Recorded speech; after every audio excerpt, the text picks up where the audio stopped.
the haunting, yeah. I never meant to do the wrong thing. I see you standing at my window, tossing pebbles at the train while the wind blows.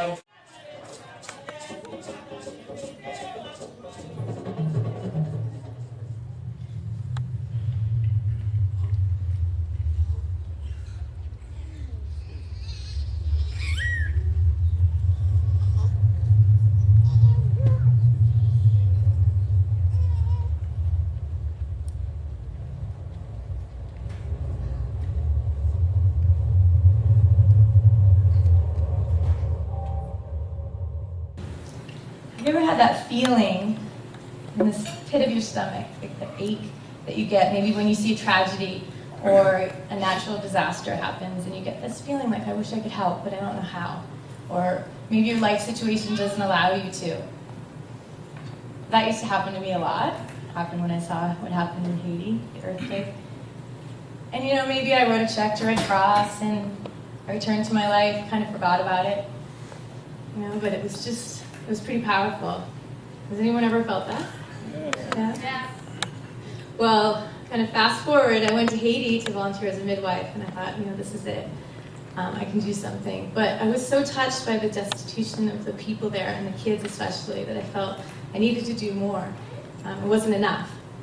And there was this chance encounter. I met this man, a Haitian man, and over a cup of coffee, he sat there and he told me about his wish to open an orphanage for these kids that had been abandoned or orphaned. And that ache came in, and I felt this feeling bubble up inside. Like, I gotta help, this is it, this is my opportunity, this is how I can turn that compassion into action. And I remember feeling like I was standing on the edge of a cliff, you know, like I could go one direction and really jump into the unknown and my life could be changed forever. Or I could go back home to my good life in Costa Rica, which was pretty full, and kind of forget, you know, but something in me that day just called me. And, you know, I thought, well, I'll raise a couple $1,000, what can hurt, you know, I have nothing to lose. So I acted. I went back to Costa Rica, called a few friends who are here tonight. I said, hey, let's do this. And we did a campaign on Indiegogo. I'd never heard of this. I didn't know what I was doing. I had never heard of fundraising. And in 30 days, we raised over $13,000. And I'll admit, I had this, you know, time where I was like, shit, what am I doing? What did I just take over? And, you know, the spirit of failure. But then I remembered the kids. And I took myself out of the equation. It wasn't about me. I couldn't fail, right? Because at least if I tried my hardest, then, you know, that was better than what they had, which was nothing. So that was a little over a year ago last July. So we've been up and running for over a year, and we have 6 kids now, taking in a 7th presently, and these kids are thriving. What I found was rather than just providing, you know, the basic needs, the 3 meals a day, education and shelter, I really wanted to create a family, because in Haiti there's a lot of institutions, but I wanted to make it different. I wanted to create a family for these kids, and I'm proud to say we've been really successful at that. But really what keeps me going, because I guess why I'm telling you all this, is that people ask me, like, why are you doing this? What's your reason? What's your story? But it's all of that, plus it's the little successes. Like a little girl that I'll tell you about, her name is Alicia. She came to us at age 5. Alicia was in a very abusive situation. Her stepfather beat her, and she wasn't allowed to eat. He deprived her of all food that he gave to his own children, because she wasn't his child.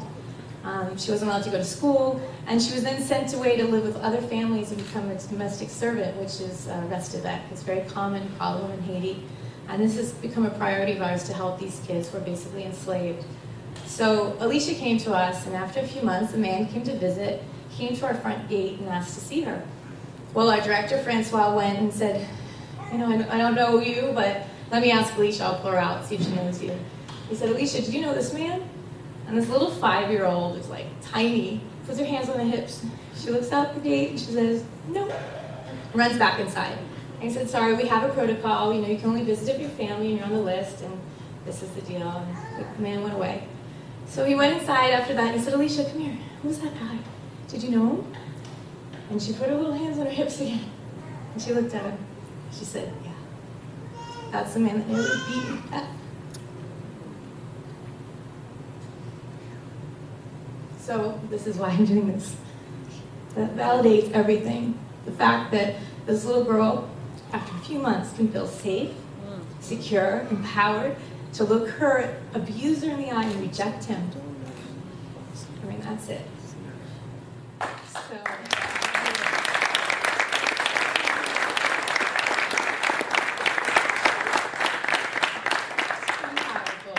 But I can't help but wonder, what more can we do? And you know, that's why we're here tonight. I would love to give these kids a permanent home and stability for, you know, their future. And what if we give them, you know, the inspiration to go to higher education and the tools to do something after the 18 years that they're in my custody, my other why I'm doing this. But you know, what can we do to kind of instill them to be agents of change and hopefully help their own country? So, I mean, I believe that we can invest in these kids, and that's why we're here tonight, to raise that money for these kids. I mean, they are our future. Already the investment has a pretty high return, I'd say. So I believe that every kid deserves a family, and by creating this, we're creating our future. So I don't know, I guess the last thing I just want to say is that really I'm not much different than any of you here tonight. We all get that ache, that feeling, right, at some point. And I just encourage you, whatever calls to you, act. You know, if we all act in a little way, then we can create change together. So let's do that. Let's be the change. Thank you.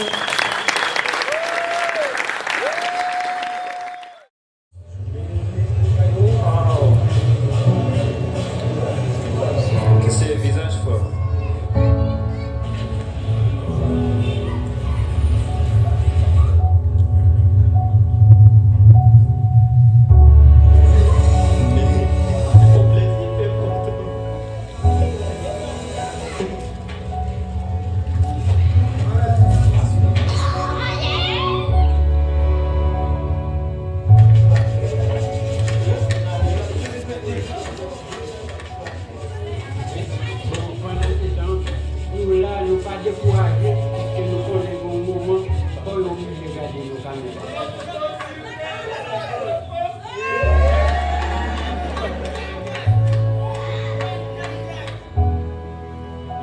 Qui changement ou est qui fait en Haïti après dans l'humanité? Qui sont les changements?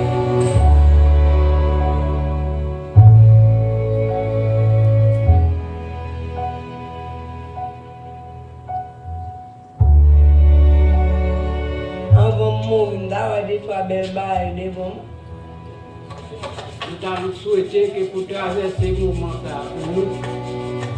nous devons garder nous et supporter nous à travers ce côté nous.